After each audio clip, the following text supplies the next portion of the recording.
ಮತದಾರರ ಮೇಲೆ ಮಂಡ್ಯ ಮಾಜಿ ಸಂಸದನ ದರ್ಪ. ಫೋನ್ನಲ್ಲಿ ಅಶ್ಲೀಲ ಪದ ಬಳಸಿ ಎಲ್ಆರ್ ಶಿವರಾಮೇಗೌಡ ವಾಗ್ದಾಳಿಯನ್ನು ನಡೆಸಿದ್ದಾನೆ.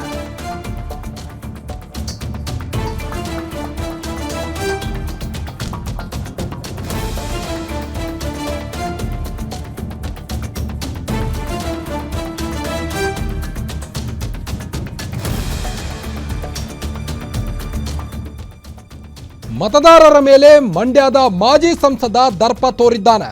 ಫೋನ್ನಲ್ಲಿ ಅಶ್ಲೀಲ ಪದ ಬಳಸಿ ಎಲ್ಆರ್ ಶಿವರಾಮೇಗೌಡ ವಾಗ್ದಾಳಿಯನ್ನು ನಡೆಸಿರುವಂಥದ್ದು. ಮಾತಿನ ಬರದಲ್ಲಿ ಹಲವು ರಾಜಕೀಯ ರಹಸ್ಯವನ್ನ ಬಿಚ್ಚಿಟ್ಟಿದ್ದಾನೆ ಈ ಮಾಜಿ ಸಂಸದ ಎಲ್ಆರ್ ಶಿವರಾಮೇಗೌಡ. ಕೇಂದ್ರ ಸಚಿವ ಎಚ್.ಡಿ. ಕುಮಾರಸ್ವಾಮಿ ವಿರುದ್ಧ ಏಕವಚನದ ಬಳಕೆ ಮಾಡಿರುವಂಥದ್ದು. ಎಂಪಿ ಎಲೆಕ್ಷನ್ಗೆ ಜೆಡಿಎಸ್ನವರು 36 ಕೋಟಿ ಖರ್ಚು ಮಾಡಿಸಿದ ಬಗ್ಗೆ ಮಾತನಾಡಿದ್ದಾರೆ. ಜೆಡಿಎಸ್ ಕಾರ್ಯಕರ್ತನೊಂದಿಗೆ ಮಾತನಾಡಿರುವಂತಹ ಶಿವರಾಮೇಗೌಡ.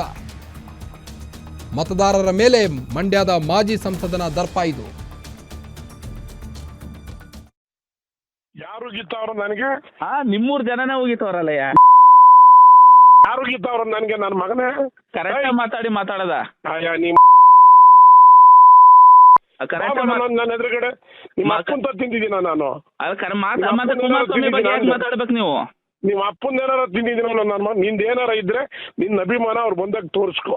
ಅಲ್ಲ ಏನಾರ ತಿಂದಿ ಫೋನ್ ಮಾಡಿ ಮಾತಾಡ್ತಾ ಇದ್ದೀಯ, ನೀನ್ ಜ್ಞಾಪಕ ಇಟ್ಕೋ. ಅಲ್ಲ ನೀವು ಹುಷಾರ್ ಏನ್ ಮಾತಾಡೋದ್ ನಿನಗೆ ಏನ್ ನೀನ್ ಯಾವನ್ನ ನೀನ್ ಫೋನ್ ಮಾಡಿ ಮಾತಾಡಕ್ಕೆ ನಾವ್ ಯಾರು ಅಲ್ಲ. ನೀನ್ ಕೇಳಿ ನಿಂದ ಏನಾರ ಅಭಿಪ್ರಾಯ ಇದ್ರೆ ನಾವ್ ಅಲ್ಲೇ ಯಾವ ಊರರು ಅಲ್ಲ. ನೀನ್ ಯಾವ ಊರ ನಿನ್ ಅಭಿಪ್ರಾಯ ಇದ್ರೆ ನೀನ್ ಇಟ್ಕೋ, ನಾನು ಬೇಡ ಅನ್ಲಿಲ್ಲ. ಆಯ್ತು ಕುಮಾರಸ್ವಾಮಿ ಬಗ್ಗೆ ಹೆಂಗ್ ಮಾತಾಡ್ತಾರ ಬೈತಾರ. ಒಂದು ಕೇಳಲಿ, ನಾನು ಕುಮಾರಸ್ವಾಮಿ ಅವ್ರಿಗೆ ಏನ್ ಹೇಳ್ಬೇಕೋ ಹೇಳಿದೀನಿ. ಹಂಗ್ ಬೈತಾರ. ಆಯ್ತು ಜನಗಳು ಏನಂತ ಕಾಮೆಂಟ್ ನೋಡಿ ನನ್ ಜನನ ನಾನು ಬಾಳ 40 ವರ್ಷದಿಂದ ನಾನು ಅದನ್ನೇ ನೋಡ್ತಾ ಇರೋದು. ಕಮೆಂಟ್ ನೋಡಪ್ಪ. ಆಯ್ತು ಅಲ್ಲಿ ಕಮೆಂಟ್ ಅನ್ನೋದು ನನ್ನ ಮಕ್ಳುಗಳು ಕಾಮೆಂಟ್ ಅತ್ಲಾಗೂ ಮಾಡ್ತಾರೆ ಇತ್ಲಾಗೂ ಮಾಡ್ತಾರೆ. ಅತ್ಲಾಗ ಯಾರು ಮಾಡಲ್ಲ ಸರ್. ಕೇಳಿಲ್ಲ ಒಂದ್ ನಿಮಿಷ ಕೇಳು. ಕಮೆಂಟ್ ಅಲ್ಲಿ ಹಾಕೋರೆ ಈಗಲೂ ಶಿವರಾಮೇಗೌಡ ಬರ್ಲಿ ಜನ ನಾವು ಬೆಳೆಸ್ತೀವಿ ಅಂತ ಹಾಕೋರೆ ನೋಡಿದೀರಾ. ಒಂದ್ ನಿಮಿಷ ಕೇಳಿಲ್ಲ. ನಿಖಿಲ್ ಕುಮಾರಸ್ವಾಮಿ ಬರ್ಲಿ, ಪ್ರಜ್ವಲ್ ರೇವಣ್ ಬರ್ಲಿ, ನನ್ನ ಅಭಿಪ್ರಾಯನ ನನಗೆ ಈಗ ನಿನಗೆ ಸ್ವಾತಂತ್ರ್ಯ ಇದೆ. ನೀನ್ ಯಾರಿಗೋ ಓಟ್ ಕೊಡ್ತೀಯ, ನಾನು ಬೇಡ ಅಂತ ಹೇಳಿಲ್ಲ. ನಿನ್ನೆ ನನಗೆ ಹಾಕ್ಬೇಕು ಅಂತ ಹೇಳೇ ಇಲ್ಲ ನಾನು. ಇಲ್ಲ